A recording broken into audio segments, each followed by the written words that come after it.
Y la otra opinión la tienen los constructores de vivienda reunidos en su gremio, que es la Cámara de la Construcción, presidente Guillermo Herrera. Doctor Herrera, buenos días.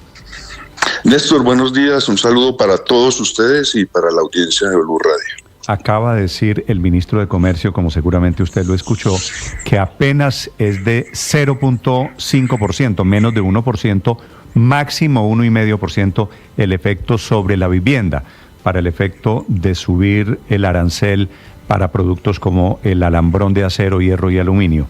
¿Ustedes qué cifras tienen, doctor Herrera? Bueno, pues nosotros creemos que esas cifras no corresponden a la realidad.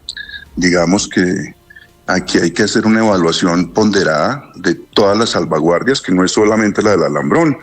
También tenemos sobre los perfiles de aluminio, sobre las barras corrugadas y otros aceros. Nosotros tenemos un estimado que puede llegar a ser del 3%. 3% sobre los costos directos en un producto que, como el acero y el aluminio, pues representa hasta el 20 y 25% de ese costo de construcción. Entonces, esto sí genera una presión muy importante sobre la producción de vivienda en el país.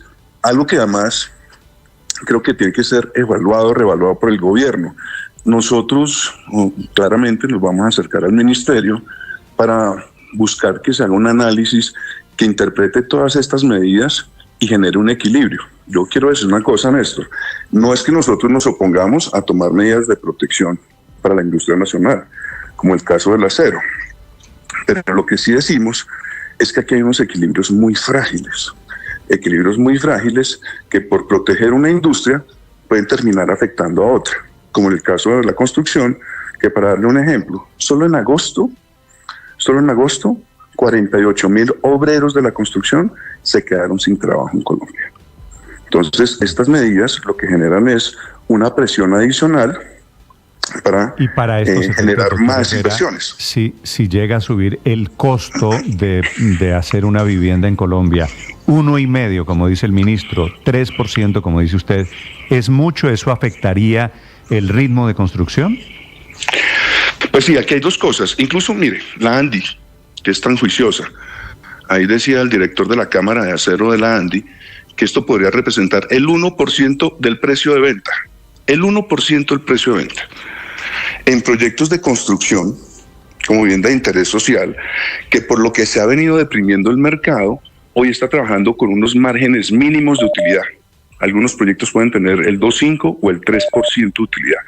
Si usted dice que va a coger el 1% contra esa utilidad, porque en BIS, afortunadamente, digamos, pero no hay margen de incrementar el precio, porque se sabe que la BIS tiene precios topes regulados. Entonces, como yo no puedo subir el precio, voy contra utilidad. ¿Los empresarios van a estar dispuestos a asumir ese riesgo? Muy difícil. Pero adicionalmente... El acero que compran hoy los constructores, ustedes, que viene de China fundamentalmente, o de Turquía o de Rusia, ¿es un acero subsidiado? No sabría decirlo. Yo creo que esa es la decisión que tomó el Comité AAA del Ministerio de Comercio y encontró que había razón para imponer unas medidas antidumping, que además, pues hay que decirlo, en los últimos 2 años a nivel mundial se han tomado más de 2.000 medidas antidumping, especialmente contra el acero que sale de China, ¿no? Países como Brasil, incluso Japón, México. Entonces, vuelvo y lo digo, no es que estemos en contra de eso, el tema es de proporcionalidad, porque creo que un arancel del 35% pues puede ser muy alto e impacta gravemente al sector. Mire esto, Néstor, cuando usted mira la recomendación del Comité AAA, en el acto pues que toma la decisión de imponer las medidas antidumping, da como base un 7% de arancel. Obviamente aquí hay una discrecionalidad y de acuerdo con las normas pues se podría elevar hasta el 30%. Entonces la pregunta que uno se hace es, si el comité da una base del 7 más un 5 que ya existía, daba un 12, ¿cuál es el argumento, cuál es la evaluación que se hace para pasar de ese 7 al 30? Claro, no, pero le preguntaba si ese acero que viene de China es subsidiado, porque me parece, al final de cuentas, esto nos pone el escenario. Paz del Río y la industria del acero en Colombia, ¿pueden competir con China, por ejemplo, para estos efectos? Pues la verdad y la realidad del mercado es que en Colombia se deben consumir unos 3 millones de toneladas de acero al año.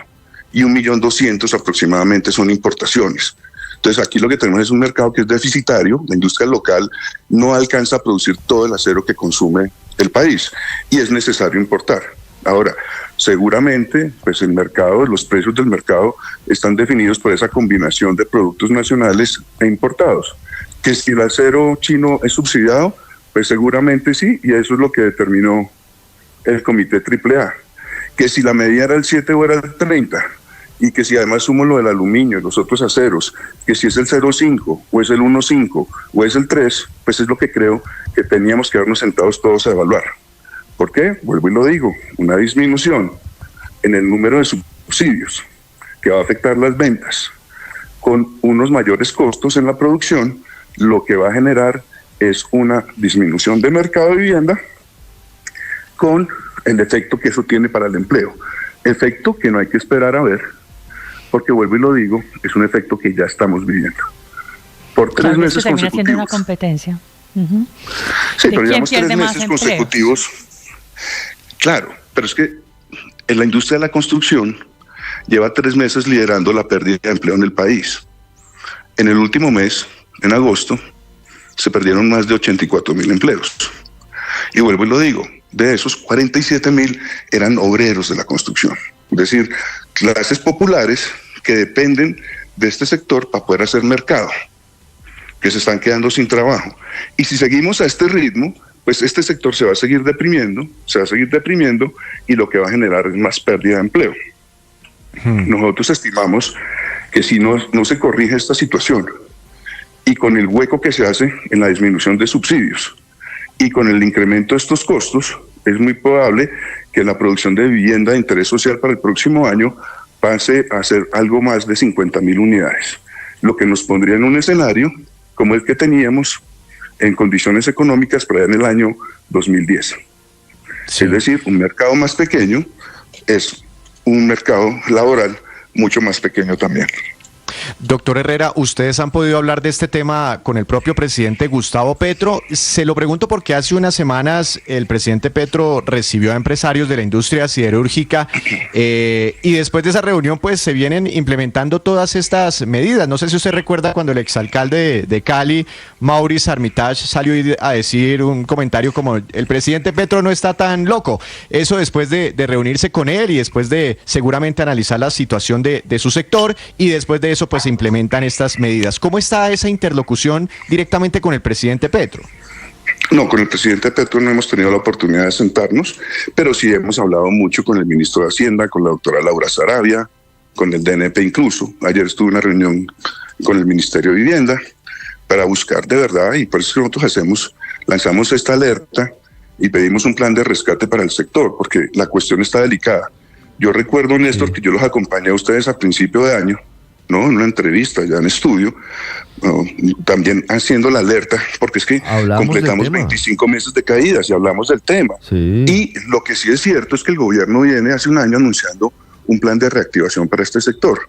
Plan, pues que hoy no tenemos, y por el contrario, estamos en un panorama donde van a faltar subsidios y se incrementan los costos. Entonces, lo que le estamos diciendo al gobierno es, venga, definamos un plan, ¿no? De manera responsable, tratando de no alterar esos equilibrios tan graves para una industria como esta, que es una industria de industrias.